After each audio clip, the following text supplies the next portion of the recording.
my channel. So today, I'm joined once again with McCoy, and I'm going to demonstrate to you guys how to mount your horse bareback from the ground like I am.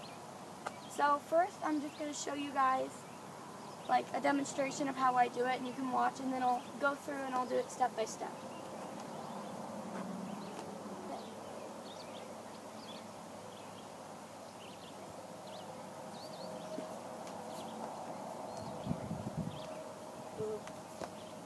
As you can see, I did get on that time.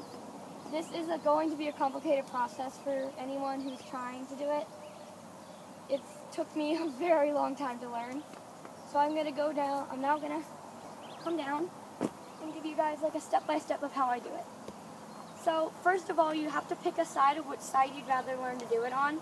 I picked his left side because not only is he used to me getting on from the left side, I actually can pick my right leg up higher than I can my left. So I choose to throw my right leg over. So what I do with McCoy is I always start by just grabbing mane.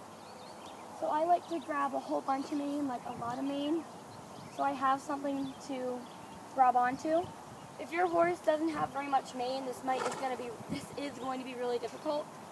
And another perk of McCoy is his withers are really high, so I have another thing to grab onto with my other hand. So you're going to want to put it in if you're getting on from the left side, you want to put it in your left hand. If you're getting on from the right side, you want to put it in your right hand. And you want to stand basically parallel or like straight in front of your horse. So like, as you can see, I'm lined up with his fatty shoulder, like to my body. So you just want to stand like that, and you can push on your horse's neck if you need more of a run up and get your horse to move his head back. So when I started with McCoy, I did a lot of just jumping on his back like this way and just sort of desensitizing him to the feeling of having something like fly onto him, because he was never used to it.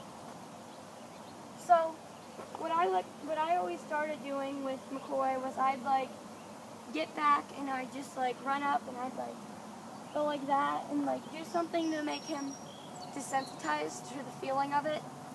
And then I'd grab something and I'd like just jump up, and I did this a lot for a while to get him used to the feelings.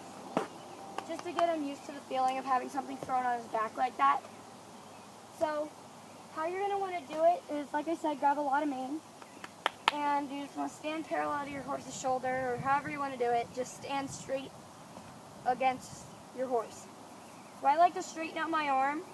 And how I do it is I always put my inside foot forward. So I'm not sure actually how I do it, but I'm going to try and give the best example. So what I like to do is I like sort of hop, and then I throw myself up with this leg coming up bent. And then as you can see with McCoy, he's quite tall, he's 16 hands. So it is quite difficult for him with me. It is quite difficult for me. I have a 14 hand pony that I do it on a lot, and he's much harder actually to get on, not based on height, but based on wither height. So grabbing onto his withers are much harder because he's much wider. So McCoy has quite tall withers, so it makes it really easy. So how you're going to want to do it is right here, I start with my inside foot forward, and I kind of hop, and right as I'm about to throw my leg, I grab his withers, so I have something else to hold on to. So I have something else to hold on to right here. So once I do that, I always try and get some power out of this last foot. So you just sort of like hop and then push with the power. That one wasn't actually trying, so how you saw my leg was very straight that time. You want to bend your leg until you get to about here. Then you straighten it out.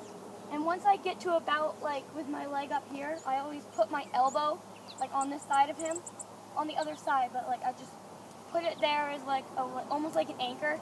Does that make sense? And then I sort of just like shimmy my way up, however you want to do it.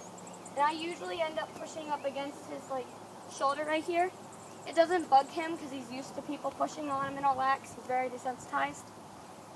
So once again, you're just going to want to grab like parallel to your horse, hop in your step and just throw yourself up, and then shimmy your way up on him. And as you can see, I'm quite like used to doing it at this point. I could never do it a while ago, so it takes a lot of practice. You're not going to get it your first time. A lot of things that will make it easier to start with is putting a bucket right here. So you grab me and you go like, and then put this foot up on the bucket. It's easier to explain with the bucket, but I don't have one, so you just like hop and then bucket and throw yourself up. If that makes it any easier for you, or doing it on a hill where you have more height on your horse, that may help. So when you build up like the hopping, any way that you have more height on your horse may help you. But just be careful, make sure you desensitize your horse before you actually try. No one gets hurt. And if you follow all my instructions and you still can't get it, make sure to leave me a comment and I'll try and reply and give you some tips and stuff like that. So, thank you guys for watching. I hope this helped you if you were trying to learn how to mount bareback. And once again, like I was saying, height doesn't matter. Usually your height and your hop will matter, but like height of your horse doesn't matter. Because I can mount my 16-hand horse like this, but I can't mount my 14-hand horse like that. It's wither height, or wither, like, how tall your horse's withers are. That usually helps if your horse has tall withers. If your horse doesn't have tall withers, I'd advise, rather than grabbing onto his withers when you come over, put your elbow down on the other side of his body. Might help a little bit, I'm not sure, but thank you guys for watching. Once again, I hope this helped. Leave comments and I'll give you tips if you can't do it. So, thank you guys for watching. Make sure to like, comment, and subscribe if you haven't already. And yeah, this was I Am Horse Crazy. Bye guys.